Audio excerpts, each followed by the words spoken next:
Good afternoon, Wolverines. I'm Juanchi Tejera. And I'm Ricardo Blanco, and welcome to this edition of the Waiver Wire, where every week we'll tell you who to start, who to bench, and who to pick up on the Waiver Wire. All right, Juanchi, who's your pick of the week? My pickup of the week is rookie wideout from Minnesota, Justin Jefferson. Just this past week, 7 catches, 175 yards for 1 touchdown, all in 1 week. It was amazing. Just watching it, it was great. I saw Kirk Cousins throwing some 50-50 balls at him that could have gone either to Adam Thielen or to him. You know what that tells me as a fantasy football manager and as a fantasy football fan? It means that Kirk Cousins has confidence in this guy. And that's very good for them.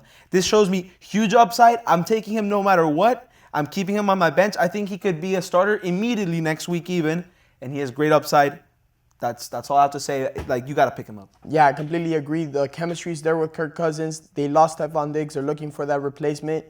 I'm staying at wideout for my pick of the week. Going all the way down to Texas, CeeDee Lamb. Love him. Yes. All the receivers in Dallas are doing great. Granted, you might be scared. There's a lot of receivers. There's a lot of mouths to feed on that offense. Ezekiel Elliott too. However, CeeDee Lamb's averaging 5 catches a game, over 10 yards per catch. You know, he put up 100 yards against Atlanta. He put up 59 yards this past game. I just feel that CeeDee Lamb is waiting for that touchdown. That touchdown is coming. He did great when he played in Alabama, and I just feel that CeeDee Lamb is the way to go. He's, 17% in leagues, 37%? No, you got to pick him up. He's available in most of your leagues. And I think anyone on the Dallas offense, like you said, even though it's a lot of mouths to feed, they're scoring 30-plus points per game, that offense. Absolutely. I think there's enough to go around. There's enough to go around. Maybe some weeks you start one over the other. But you got to have CeeDee Lamb, Cooper, Gallup, Schultz. Everyone on that offense is worth picking up. They're all fantasy relevant. Going on to your start of the week, tell us who your start of the week is. I'm starting Todd Gurley. I feel like Todd Gurley owners might be a little bit scared. I traded for Todd Gurley a little bit earlier in the season. You know, when he does good, people bench him. When he does bad, people start him. It's a little frustrating sometimes. It's a little bit frustrating sometimes. However, he's been on the upside the last few weeks. He put up 80 yards and a touchdown, and he's playing Green Bay, who it might be confusing to some people when they play Green Bay. They see Green Bay, they see 3-0. Green Bay's defense is not that great. True. You have this crazy offense going on with Aaron Rodgers. You have the same situation going up in Seattle. Their defense is not that great. They're pretty mediocre against the run, and I expect Todd Gurley to have a great game against them. No, yeah, like you just said, teams like New Orleans, Green Bay, Dallas, Seattle, those are all teams that are playing relatively well, scoring like 30-plus points per game, but people don't realize their defenses are allowing 4 touchdowns a game as well. So you can't be scared to start a guy like Todd Gurley against Green Bay because the Green Bay defense is not that strong either. Going on to my start of the week. Well, before I say my start of the week, I want to apologize to the people at home for telling them to start T.Y. Hilton. It cost me my week because I started T.Y. Hilton over Tyler Boyd, who is now my start of the week this week because Tyler Boyd has just been great. I traded for Tyler Boyd 2 weeks ago thinking this is the new number 1 receiver in Cincinnati. And he is. Tyler Boyd is the new number 1 receiver in Cincinnati.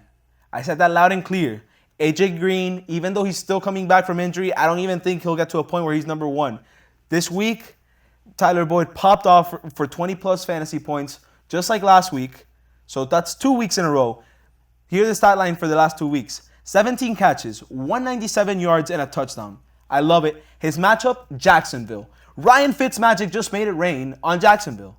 And so did Tannehill the week before that. So I'm thinking Joe Burrow is going to go out there with his offense, and he's going to destroy them. Tyler Boyd is going to get a bunch of yards, a bunch of catches. He is a start for this week. I'm taking Tyler Boyd. All right, Juanchi, you apologized for your start of the week. I'm now apologizing for my bench of the week last week. I told people at home, bench Juju. To be fair, Juju wasn't doing all that great until he had that touchdown. But nevertheless, he's that wide receiver 1 for that team. It's always tough to bench a wide receiver 1. However, I'm staying controversial for bench of the week this week. I'm staying in Cincinnati, bench Joe Mixon. I have a vendetta against Joe Mixon. Being that honest. You can't be serious. Okay, let me read you the stats. Last week, 17 attempts, 49 yards, no touchdowns. Philadelphia. Week before, Cleveland, 16 attempts, 46 yards, no touchdowns. Chargers, 19 attempts, 69 yards, no touchdowns. Okay, but it's Joe Mixon.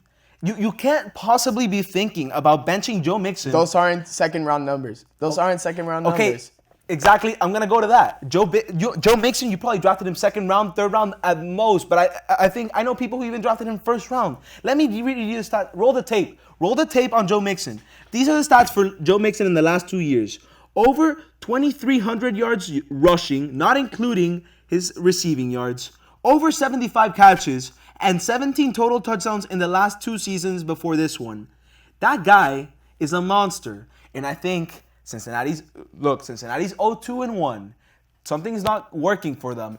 The game plan's going to change a little bit, and they're going to have to feed that mouth a little more so that he's getting a touchdown this week. He's playing Jacksonville. I just talked about how Jacksonville's letting everyone in. Everyone's scoring touchdowns on Jacksonville. You can't possibly bench Joe Mixon. It's what you just said. There's too many mouths to feed on that offense. You have it's not like he's getting little carries. 17 attempts, 16 and 19 attempts isn't little. He hasn't started getting 20 plus yet, and he will. And he's gonna start scoring. He said, 3 off? I'm trading. Plus? Hey, people at home, I'm trading for Joe Mixon. I'm gonna find a way to trade for Joe Mixon. I'm not in his league, but if he was, I'd gladly sell him Joe Mixon for 2 bench players. I'm not even kidding. I want Joe Mixon because people are undervaluing him right now. So find a good trade for Joe Mixon. I want Joe Mixon. Let's agree to disagree. Yeah, we'll agree to disagree. Moving on to my bench of the week. My bench of the week is Hayden Hurst, tight end from Atlanta. Last week, his stat line: 1 catch, 1 yard. That's 1.1 fantasy points, but the catch was for a touchdown, which saved his fantasy week.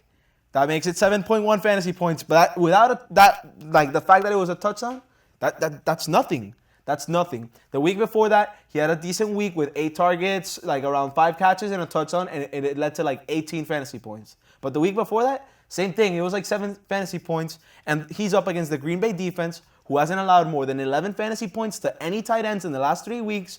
And they're not, like you said, we were talking about Green Bay earlier. They don't have a great defense, but they're covering the tight ends well. I don't like the matchup for Hayden Hurst. I think they're going to be running the ball, like you said, to Todd Gurley. And I think there's better streaming options. There's Dalton Schultz. There's a lot of guys you can pick up just to stream for the week. But I don't think it's something to panic about yet. But I just don't think he's the start for this week. I'm not the biggest Hayden Hurst fan. However, those touchdowns do matter. And I do feel like he's going to be a touchdown guy. He was in college. He wasn't for the Ravens for a long time, but he's also new in Atlanta. He's new in Atlanta. I feel like he needs to develop that communication with Matt Ryan. But I'd have a hard time benching him, but I know where you're coming from. Yeah, I understand where you're coming from. I just can't rely on the fact that he's going to get a touchdown every game. And maybe you can, but I don't like him, and that's why I'm benching him. But I understand your point as well. All right, folks. That's all for this week. We'll see you next week on the Waiver Wire. Juanchi Tejera. Ricardo Blanco.